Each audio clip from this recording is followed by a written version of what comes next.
kami dari kelompok 3. Kami di sini akan menjelaskan materi tentang kegiatan ekonomi. Izinkan kami memperkenalkan diri. Saya Nandara Aprilia, NIM 25750. Saya Fitri Aprilia, 262. Saya Syafina Desa Sabila 27634. Saya Mila Karmelia dengan NIM 28933. Saya Hayyan Lestari dengan NIM 28936. Di sini kami akan menjelaskan materi tentang kegiatan ekonomi dengan menggunakan media pembelajaran scrapbook. Media pembelajaran scrapbook adalah media yang berbentuk seperti buku yang berisi tentang keterangan atau penjelasan materi yang akan disajikan, yang berisi gambar atau hiasan untuk menarik minat siswa untuk belajar dan memahami materi belajar. Ya, di sini kita akan masuk ke materi inti, yaitu kegiatan ekonomi. Kegiatan ekonomi adalah aktivitas yang mencakup produksi, distribusi, dan konsumsi. Apa itu kegiatan ekonomi? Kegiatan ekonomi adalah perilaku atau tindakan manusia yang bertujuan untuk memenuhi kebutuhan hidupnya yang didasari oleh prinsip-prinsip ekonomi. Baiklah, kegiatan ekonomi yang pertama adalah produksi. Nah, di scrapbook ini guru bisa menjelaskan kepada murid tentang produksi dari gambar. Di sini ada gambar produksi, lalu juga ada konten dari produksi. Nah, di sini juga ada proses produksi. Nah, dari proses produksi ini guru bisa menjelaskan pengertian dari proses produksi. Nah, proses produksi itu adalah kegiatan untuk meningkatkan atau menambah nilai guna barang atau jasa dengan menggunakan mesin, tenaga kerja, bahan baku, dan lainnya. Nah, untuk pengertian dari produksi sendiri adalah kegiatan menghasilkan barang atau jasa. Nah, di sini ada tujuan. Di sini guru bisa membuka amplop. Dan di sini sudah ada gambar dari masing-masing tujuan. Di sini tujuan yang pertama adalah untuk menghasilkan barang atau jasa, lalu juga ada meningkatkan barang atau jasa,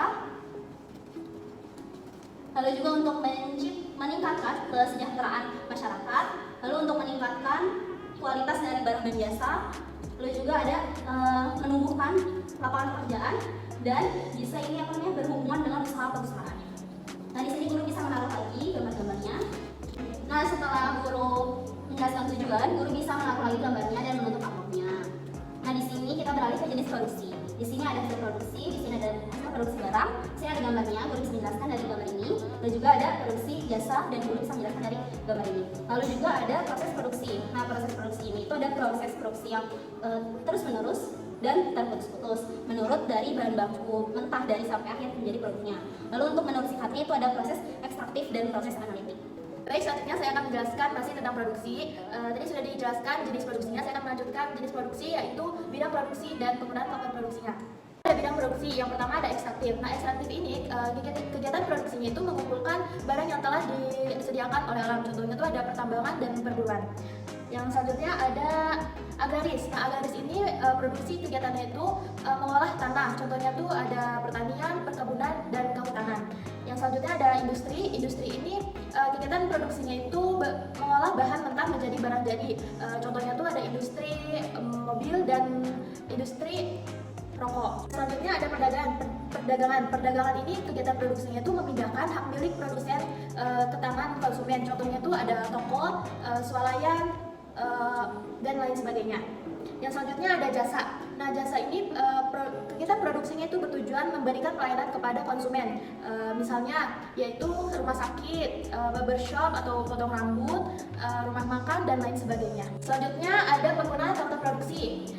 Terbagi menjadi dua, yaitu ada produksi langsung dan produksi tidak langsung. Nah, produksi langsungnya ini yaitu kegiatan produksi yang lebih banyak menggunakan faktor produksi dari produksi asli, yaitu alam dan tenaga kerja. Contohnya itu pertanian, perikanan, dan perkebunan. Selanjutnya ada produksi tidak langsung. Nah, produksi tidak langsung ini kegiatan produksinya itu lebih banyak menggunakan faktor produksi turunan, yaitu modal dan kewirausahaan. Contohnya itu produksi motor, mobil, pesawat, sepeda, dan lain sebagainya. Lagi selanjutnya ada faktor produksi yang terbagi menjadi 4, ada alam, tenaga kerja, modal, dan kewirausahaan. Yang pertama ada alam, contohnya ini pertanian, perkebunan, dan lain-lain. Yang kedua ada tenaga kerja, contohnya ini ada petani, guru, dan lain sebagainya. Yang ketiga ada modal, contohnya tuh mesin, gedung, dan lain sebagainya. Yang terakhir ada kewirausahaan, contohnya itu dia usaha salon, klinik kesehatan, dan lain sebagainya. Di sini ada distribusi. Nah, di sini ada distribusi ya. Nah, distribusi adalah kegiatan penyaluran barang hasil produksi dari produsen kepada konsumen. Nah, kemudian di sini ada saluran distribusi. Nah, di sini yang pertama adalah melakukan pengumpulan dan penyebaran informasi. Lalu ada melakukan pengembangan dan penyebaran komunikasi. Nah, yang ketiga ada melakukan komunikasi dan melakukan usaha. Selanjutnya di sini ada tujuan. Nah, yang pertama ada menyampaikan barang atau jasa dari produsen ke konsumen. Kemudian yang kedua, mempercepat sampainya hasil produksi ke tangan konsumen. Lalu yang ketiga ada tercapainya pemerataan produksi. Selanjutnya menjaga kontinuitas produksi. Lalu meningkatkan kualitas dan kuantitas produksi.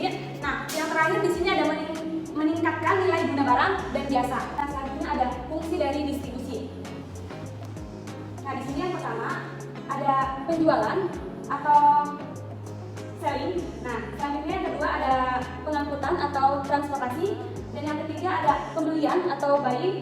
Nah, selanjutnya ada penyimpanan atau storing, dan selanjutnya ada pembakuan standar kualitas barang, dan yang terakhir ada penanggung resiko. Itu fungsi pokok distribusi. Nah, ada juga fungsi tambahan distribusi, yaitu yang pertama ada menyeleksi barang, kemudian yang kedua ada mengepak atau mengemas barang, dan yang terakhir ada memberi informasi. Baik, di sini saya akan melanjutkan materi tentang konsumsinya.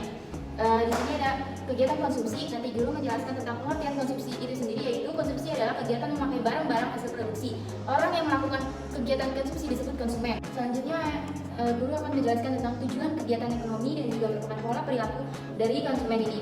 Nah, yang pertama ada mengurangi nilai guna barang atau jasa secara bertahap, di mana yang artinya seseorang konsumsi atau konsumen ini akan mengurangi nilai guna barang atau jasa.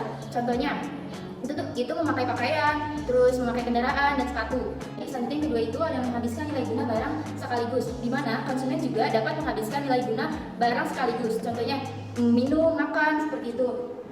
Selanjutnya ada yang ketiga itu memuaskan kebutuhan secara fisik, yang artinya seseorang melakukan konsumsi bertujuan untuk mencukupi kebutuhan secara fisik. Contohnya itu seperti menggunakan pakaian yang bagus agar terlihat enak dipandang. Selanjutnya yang terakhir ada memuaskan kebutuhan rohani. Nah, tidak hanya memuaskan kebutuhan secara fisik saja, namun juga ada memuaskan kebutuhan rohani. Contohnya itu seperti membeli Al-Quran ataupun kitab suci untuk kebutuhan religiusitas atau rohaninya. Selanjutnya guru akan pertama-tama membuka ada isi amplop, yaitu yang tentang materi faktor dari konsumsi. Itu yang pertama ada yang namanya penghasilan. Nah, seseorang perlu memiliki penghasilan bukan untuk melakukan kegiatan konsumsi. Penghasilan tersebut digunakan untuk membeli barang dan jasa yang tidak bisa kita produksi sendiri.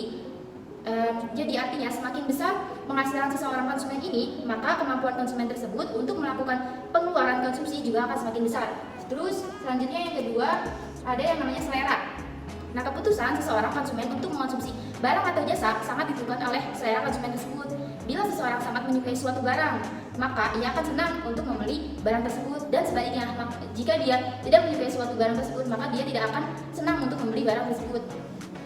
Lalu ada yang ketiga ada yang namanya faktor adat istiadat. Adat istiadat sendiri adalah perilaku turun-menurun yang diyakini masyarakat harus dilakukan. Misalnya, dalam masyarakat Jawa nih, peristiwa kelahiran seseorang bayi selalu disertai serangkaian upacara adat dari dia di dalam kandungan maupun setelah dia lahir. Contoh lainnya seperti masyarakat di Bali itu melakukan upacara ngaben, yang artinya upacara ngaben adalah upacara pembakaran mayat kerabat yang meninggal dunia. Terus selanjutnya guru akan menjelaskan selanjutnya itu yang keempat ada yang namanya demonstration effect. Demonstration effect ini seringkali seseorang mengonsumsi barang atau jasa tanpa memperhitungkan apakah ia benar-benar membutuhkan barang tersebut atau tidak. Contohnya ini, misalkan ada ibu A membeli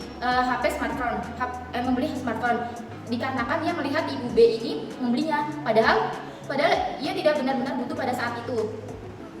Kemudian selanjutnya ada yang namanya iklan. Di sini ada iklan. Iklan sangat berpengaruh terhadap pola konsumsi seseorang. Seseorang akan mengkonsumsi suatu barang tertentu karena ia mengenal atau mengetahui barang tersebut dari iklan. Agar konsumen mengenal barang produksinya ini, maka produsen akan mengiklankan produksi tersebut. Nah, semakin gencar iklan dilakukan, maka diharapkan dari produsen ini akan semakin besar pula pengaruhnya terhadap pola konsumsi masyarakat. Selanjutnya yang terakhir ada yang namanya perakiraan harga.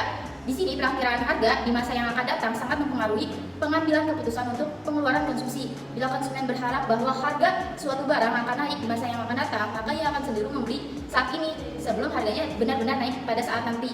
Contohnya, ketika pemerintah ini mengumumkan akan ada kenaikan harga bensin nantinya, maka masyarakat akan berbondong-bondong atau beramai-ramai membeli bensin sebelum harganya benar-benar naik. Selanjutnya, guru ini akan memasukkan kembali faktor-faktor tersebut di dalam amplopnya. Di sini ada yang namanya fungsi konsumsi. Di materi konsumsi itu ada fungsi konsumsi, di mana di sini ada grafik ya, gambar grafik di mana konsumsi yang dilakukan oleh masyarakat dan negara sangat erat hubungannya dengan pendapatan masyarakat dan negara.